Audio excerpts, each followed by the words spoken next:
मैं शिव प्रसाद, मगध विश्वविद्यालय स्कॉलर।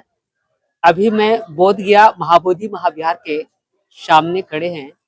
आप बैकग्राउंड में देख रहे हो, वेलकम महाबोधि महाविहारा टेम्पल।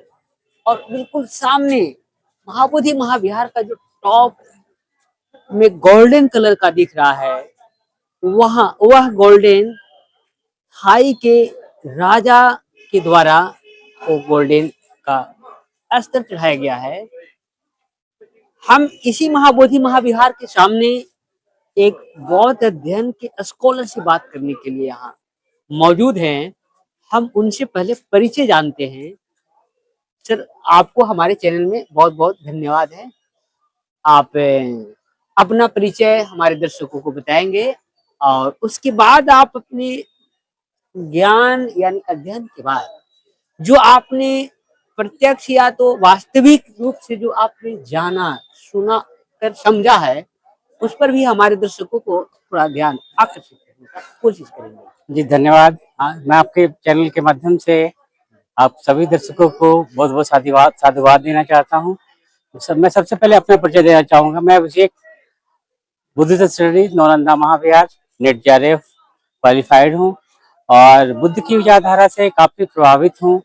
तो मैं, जैसा कि इन्होंने बताया कि हम लोग महाबोधि महाविहार के पास आए हुए हैं। जी जी। तो ऐसा है कि मैं आपको भी बताना चाहूंगा, आप लोग सभी कुछ जानते हैं पहले से ही, लेकिन मैंने ऑब्जर्व क्या किया है, आज साइंटिफिक युग है। आज हम लोग बहुत अपने आप को साइंटिफिक अप्रोच को समझते हैं, किसी चीज को साइंटिफिक एंगल से देखने का प्रयास करते हैं। लेकिन आप लोग को ये जानना चाहिए कि हमारा भारत के इतिहास में जो तथागत बुद्ध की विचारधारा है, कर्म कारण का सिद्धांत, every cause has every reason has a cause, हर एक कार्य का कुछ कारण छुपा रहता है। बिल्कुल। तो ये मैं समझता हूँ कि वर्ल्ड के पहले साइंटिस्ट थे जिन्होंने साइंटिफिक अप्रोच से लोगों को एक्सप्लेन किया। तो अगर आप साइंस की भी बात करें तो हमारा इंडिया का जो हिस्ट्री है तथागत बुद्ध के कारण, पूरे वर्ल्ड का अगर पहले साइंटिस्ट के रूप में हम उनको प्रमोट करें तो इसमें कोई अतिशयोक्ति नहीं होगी। और मैं उन्हें पहला साइंटिस्ट मानता भी हूँ। और उनकी विचारधारा कार्य कारण का सिद्धांत बिल्कुल रूप से आज का साइंटिफिक अप्रोच ही है। और निश्चित रूप से उनका जितनी भी उनकी विचारधारा है, जैसे पंचशील का सिद्धांत हो, अष्टांगिक मार्ग हो, तो सारी विचारधारा एक मनुष्यता की ओर ले जाने वाली विचारधारा है। और कोई भी व्यक्ति सबसे पहले एक मनुष्य है। पूरे वर्ल्ड वाइड ग्लोबलाइजेशन की बात हो रही है, बिल्कुल। तो बुद्ध के द्वारा उसी समय ग्लोबलाइजेशन की बात कही गई थी। तो मैं यही कहना चाहूंगा आप लोगों को, पूरे विश्व के तमाम जो भी लोग हैं, मनुष्य लोग, कि हम लोग को फिर से बुद्ध की विचारधारा की ओर लौटना चाहिए, जिसके कारण विश्व में इतनी शांति फैल रही है, उस पर कुछ रोकथाम हो, घर परिवार में सुख शांति हो। और बुद्ध की विचारधारा को अगर मैं पूरे पृथ्वी से अगर उसको निकाल देता हूँ तो पूरा पृथ्वी एक जानवर की तरह जंगल राज में कन्वर्ट हो जाएगा।